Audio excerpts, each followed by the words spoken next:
Robinson, the former Spur Navy center, Hall of Famer, joining us on the program. Last time you shot hoops, David, was when? Last time I shot hoops? Yeah. That's a good question. Probably within the last couple of weeks. I still have the boys. They keep me running back and forth. So I got to keep up. I got to stay in a little bit of shape. But do you play pickup basketball? No, I don't. No, I'll play in the father-son games like once a year, and that's about it.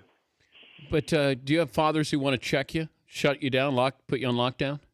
Oh, no, the fathers are like me. They don't want to run. The kids want to check me. They want to block my shot. When's the last time you dunked?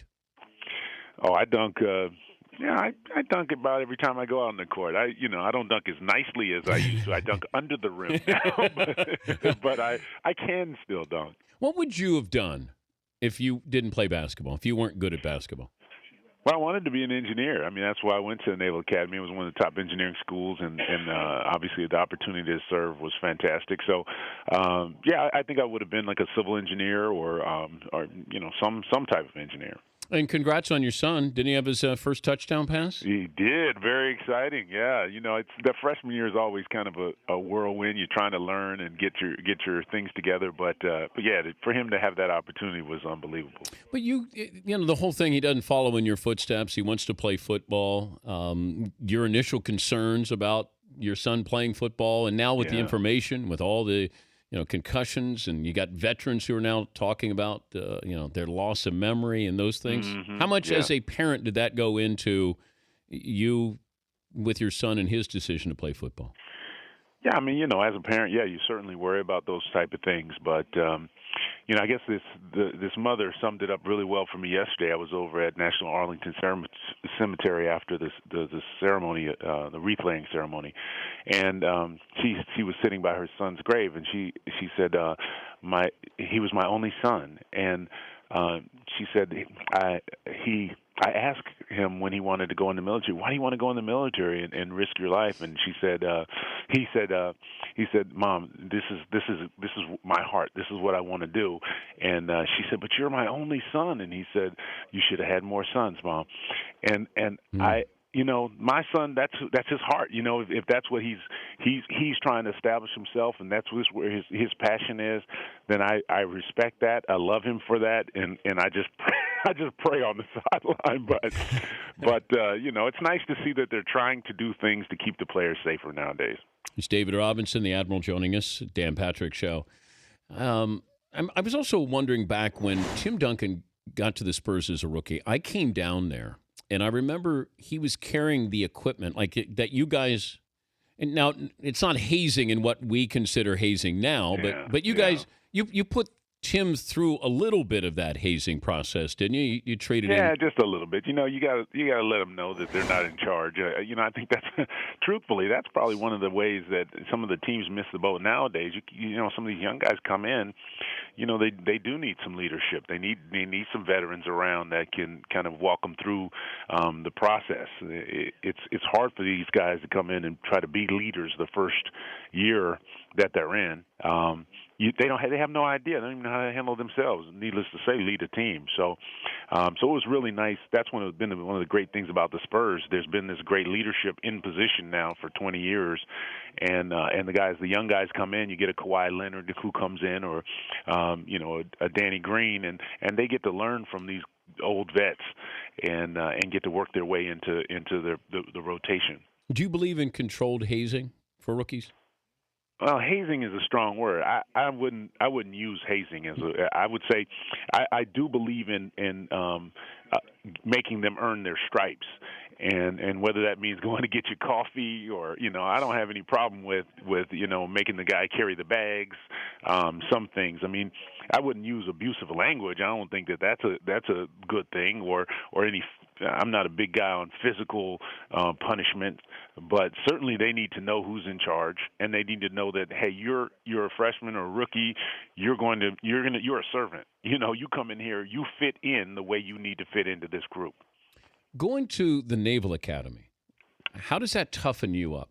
Getting ready to go into, because if I'm just talking to you and knowing what your interests are, mm-hmm. I don't know if I'd go, boy, David is a tough guy, but. Like, you don't strike me as a tough guy, but you went through the military. So, Yeah, no, I mean, I don't. Truthfully, tough guys don't have to act tough. I mean, that's, if you really are tough, then you just rise to the occasion when you need to. That's part of the problem. You're looking at the NFL now, and you see, guys who, you might kick somebody when they're down, or that's not a tough guy. I mean, you're hitting somebody after the play. That's not tough. That's just some foolishness, and that's thuggish. There's a big difference between being thuggish and being tough. did you ever get in a fight? Oh, yeah. A few times.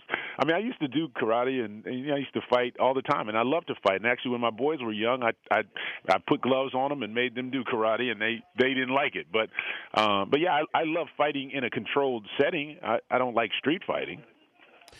I also wondered about how to celebrate Veterans Day. And as I said yesterday, it's sad that we have to designate a day to appreciate the military. But, having been in the Naval Academy, what would you want people to understand about the armed forces and the people who are doing it now and the veterans who were there? What's the best way to celebrate, acknowledge it?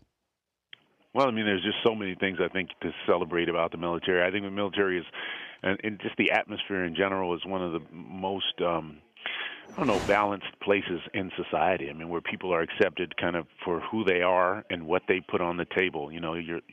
Your service is really, it defines who you are, and I that's one of the things I loved about it.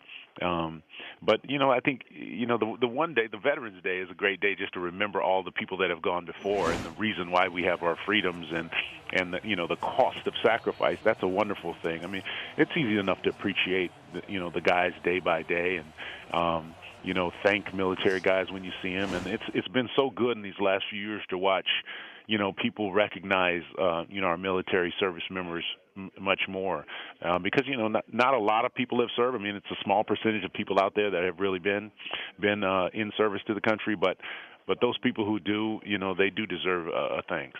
Could you have seen yourself actually fighting? Can I picture myself fighting? I don't think anybody can really picture themselves fighting. But you were with guys who you knew were going to go. Oh, absolutely. And I did training, and the training is real enough for me. I got killed a few times when we had Miles gear, so we had our M16s, and when you put the lasers on them, and you play war out there, and for the Civil Engineer Corps, you have to clear out these snipers out of these buildings, and they kill several of you before you get them out. So I happened to be one of those guys, and it was pretty sobering. I mean, they're dropping us out of the helicopters, we're coming in, and we're attacking in squads, and that was plenty real enough for me. But wait, you jumped out of a helicopter? Well, jumped out. You rappelled out of a helicopter. Yeah. Use the rope. Come on down. But I can't imagine you at 7'1" running around. I mean, you're kind of sticking out there. Yeah, like I said, I got shot a few times. I don't want you on my laser tag team. Let's put it that way. Exactly. So I do. I understand what it's like, but you can't imagine, the reality of being shot at until you've been shot at. NBA Cares Hoops for Troops hosting a basketball clinic, military families at the Marine Corps base in Quantico. David is helping do that. You also laid a wreath, the unknown soldier with President Obama, the tomb of the unknown soldier. Honor.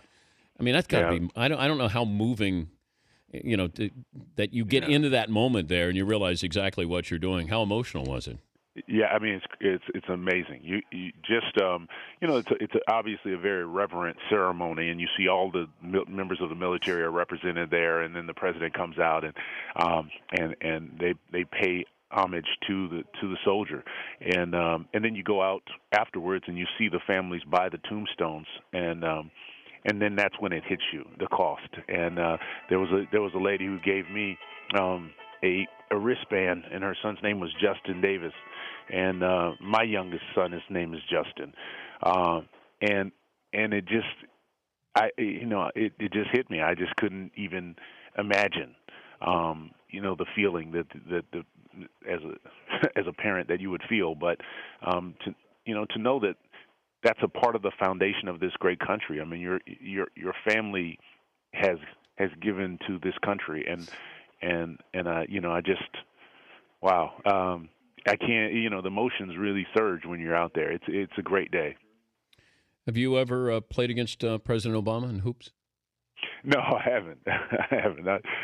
I keep hearing that he's a good player, and I know Arnie Duncan, Secretary of Education, is a good player. Maybe one day I'll get in one of those pickup games. But do you let him score because he's the president? Oh, absolutely.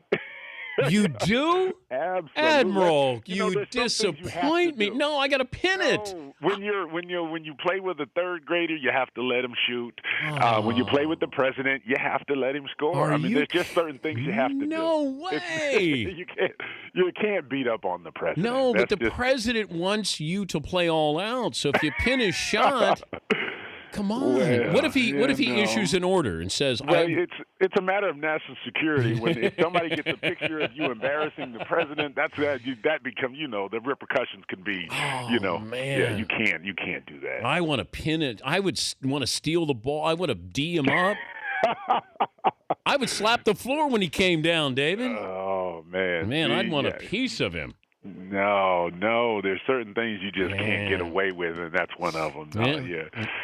Got to let the president score. This is why you didn't have a successful NBA career, David. Just because. That's why. That's right. I didn't know when to block the guy's shot and when not to. Hey, great to visit with you, and great thing that you're doing, and always good to visit with you. Thank you, David. Great, David. Right. Thanks so much. It's David Robinson.